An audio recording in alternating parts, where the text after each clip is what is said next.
जय हिंद साथियों, एक बार फिर से आपका हमारे चैनल में स्वागत है। जैसा कि आप सभी को मालूम है, यूपी पीसीएल एग्जीक्यूटिव असिस्टेंट का एग्ज़ाम 21 से 30 नवंबर के बीच में संपन्न हो रहा है। उसी के आज अर्थात 30 नवंबर के फर्स्ट शिफ्ट में जीके जीएस और कंप्यूटर से रिलेटेड कौन कौन से क्वेश्चन पूछे गए हैं, उसकी यहाँ पर हम एनालिसिस डिटेल करेंगे। और जिनका भी अगले शिफ्ट में एग्ज़ाम है पूरा देख कर जाएँ, क्योंकि बहुत सारे क्वेश्चन रिपीट हो रहे हैं और जो डिटेल हमारे द्वारा बताए जा रहे हैं वो भी रिपीट हुए हैं। तो आइए शुरू करते हैं बिना देर किए हुए। पहला क्वेश्चन ये है, पूछा गया था सुशासन दिवस किसके जन्म दिवस पर मनाया जाता है। तो देखिए, सुशासन दिवस जो है अटल बिहारी वाजपेयी के जन्म दिवस अर्थात 25 दिसंबर को जो है मनाया जाता है। ठीक है, और यह जो है 2014 से मनाया जाना शुरू हुआ। सुशासन दिवस कब से? 2014 से प्रधानमंत्री मोदी ने शुरू किया था। इनका जन्म जो हुआ था 1924 में ग्वालियर में हुआ था, मध्य प्रदेश का हिस्सा है। अटल बिहारी वाजपेयी भारत के प्रधानमंत्री के रूप में 3 बार काम किए। 1996 में 13 दिन तक थे, 1998 से 99 तक 13 महीने तक, और 99 से 2004 तक का कार्यकाल ये पूरा किए थे। ठीक है, उन्हें देश के सर्वोच्च नागरिक सम्मान 2015 में भारत रत्न से सम्मानित किया गया और 1994 में इन्हें दूसरे सर्वोच्च नागरिक पुरस्कार पद्म विभूषण से भी सम्मानित किया गया था। अगला प्रश्न देख लेते हैं। अगला प्रश्न यहाँ पर पूछा गया था कि एमएस वर्ड में कंट्रोल जेड का उपयोग जो है, ऐसा नहीं, एमएस वर्ड में अंडू के लिए जो है किस शॉर्टकट की का प्रयोग किया जाता है। अंडू का मतलब पूर्ववत करने के लिए, तो कंट्रोल CTRL जेड का प्रयोग किया जाता है। अब देखिए, कंट्रोल जेड हो गया शॉर्टकट का करके दोबारा की जाने वाली अंतिम क्रिया को पुनः प्राप्त किया जाता है। ठीक है, अब ध्यान से सुनिए, इसके बारे में थोड़ा सा और बात करें तो कंट्रोल वाई रीडू के लिए होता है। मतलब जो आपने अंडू किया है ना, उसको पुनः उसी स्थान पर आने के लिए कंट्रोल वाई रीडू का प्रयोग करते हैं। कंट्रोल एन का प्रयोग करते हैं, एक कीबोर्ड शॉर्टकट है जो प्रायः एक नया डॉक्यूमेंट, विंडो, वर्कबुक या अन्य प्रकार की फाइल बनाने के लिए उपयोग किया जाता है। और कंट्रोल एच का प्रयोग करते हैं, ये इसका फंक्शन प्रोग्राम के आधार पर भिन्न होता है। उदाहरण के लिए टेक्स्ट एडिटरों के साथ कंट्रोल एच का उपयोग किसी वर्ड, शब्द या वाक्यांश को खोजने और बदलने के लिए किया जाता है। ठीक है, चलिए आगे बात करते हैं। अगला पूछा गया था कि बूढ़ी गंगा किसे कहते हैं। तो बूढ़ी गंगा जो है गोदावरी नदी को कहते हैं। किसको कहते हैं भाई? गोदावरी नदी को। अच्छा, और बात कर लेते हैं। अब अगला क्या पूछा जा सकता है, कौन सी नदी को दक्षिण की गंगा कहते हैं। तो गोदावरी नदी को दक्षिण की गंगा भी कहते हैं, और गोदावरी नदी जो है दक्षिण की सबसे लंबी नदी है। इसकी टोटल लंबाई 1465 किलोमीटर है। ठीक है, प्रायद्वीपीय भारत की गंगा किसे कहते हैं? गोदावरी को ही कहते हैं। ठीक है, और इसलिए सबसे बड़ी नदी होने के कारण इसे वृद्ध गंगा नाम दिया जाता है। ठीक है, आप ऐसे याद कर लीजिए कि जो सबसे बड़ा होता है, जिसका उम्र सबसे अधिक होता है, वो बूढ़ा हो जाता है। और अगला प्रश्न अब ये भी बन सकता है कि कौन सी नदी को दक्षिण भारत की गंगा कहते हैं। तो बूढ़ी गंगा हो गई, कावेरी नदी को कहा जाता है। क्लियर है? अगले प्रश्न की बात कर लेते हैं।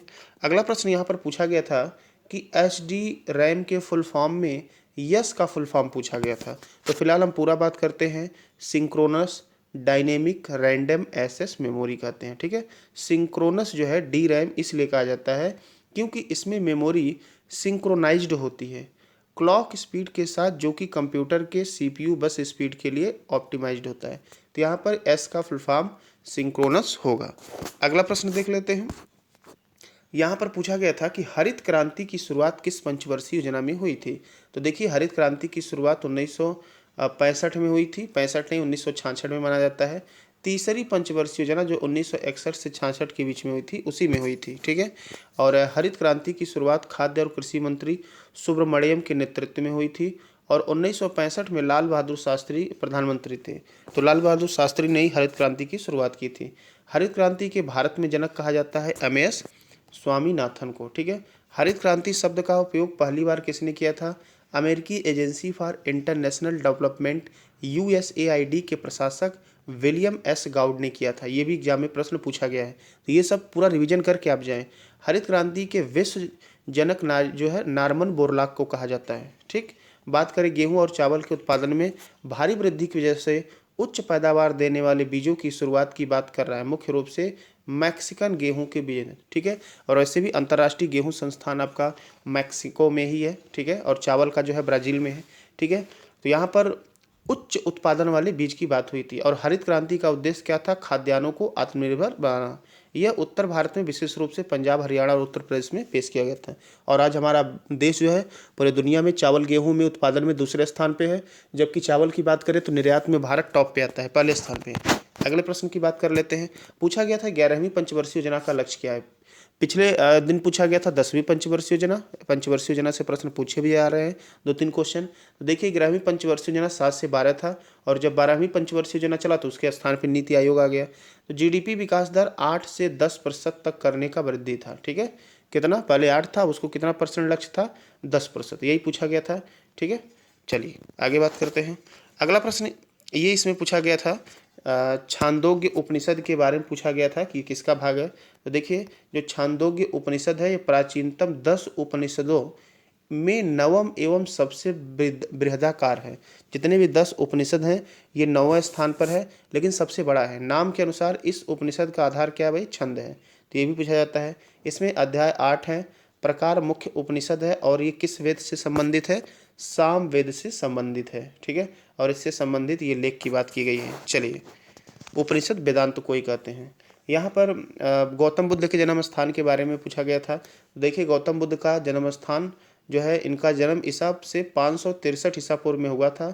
नेपाल के तराई क्षेत्र में कपिलवस्तु और देवदेह के बीच नौतनवा स्टेशन से 8 मील की दूर पश्चिम में रुक्मिणी देवी नामक स्थान है, जहाँ पर एक लुम्बिनी नाम का वन था, वहाँ उनका जन्म हुआ था। ठीक है, कपिलवस्तु की महारानी महामाया देवी ने अपने नैहर देवदेह जा रही थी, तो रास्ते में ही ये क्या हो गए थे, वन में ही बुद्ध को जन्म दे दिया था। ठीक है, तो ये प्रश्न पूछा गया था। अगला देखिए, ये बार बार क्वेश्चन भी रिपीट हो रहा है कि नादिर शाह ने भारत पर कब आक्रमण किया। अगला प्रश्न ये पूछा गया था। तो देखिए 1739 में नादिर शाह ने भारत पर आक्रमण किया और दिल्ली को लूट लिया। करनाल की लड़ाई भारत पर अपने आक्रमण के दौरान ईरान के अपसरीद वंश के संस्थापक नादिर शाह के लिए एक निर्णायक जीत थी।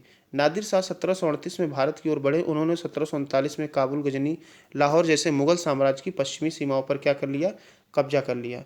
नादिर शाह और मोहम्मद शाह की 2 सेनाएं करनाल में मिली, और 13 फरवरी 1739 को करनाल की लड़ाई में नादिर शाह ने आसानी से मुगल सेना को पछाड़ दिया। ठीक है, तो ये पूछा गया था। अगला प्रश्न ये पूछा गया था कि मताधिकार की आयु 21 से घटाकर 18 कब की गई थी। तो देखिए इसको जो है 1989 में की गई थी। 61वें संविधान संशोधन के द्वारा मतदान की उम्र 21 से घटाकर 18 वर्ष की गई, और 25 जनवरी को राष्ट्रीय मतदान दिवस मनाया जाता है। आगे बात करते हैं। अगला प्रश्न ये पूछा गया था कि मिजोरम के वर्तमान सीएम कौन है। तो जोरामथंगा जो है मिजोरम के सीएम है, और राज्यपाल की बात करें तो श्रीधरन पिल्लई जो है मिजोरम के 15वें राज्यपाल हैं। ठीक है, तो ये आपका प्रश्न जो है पूछा गया था। इतने मोस्ट इंपॉर्टेंट प्रश्न थे, तो आप लोग पूरा इसको रिवीजन करके ही अगले शिफ्ट का एग्जाम देने जाए। धन्यवाद।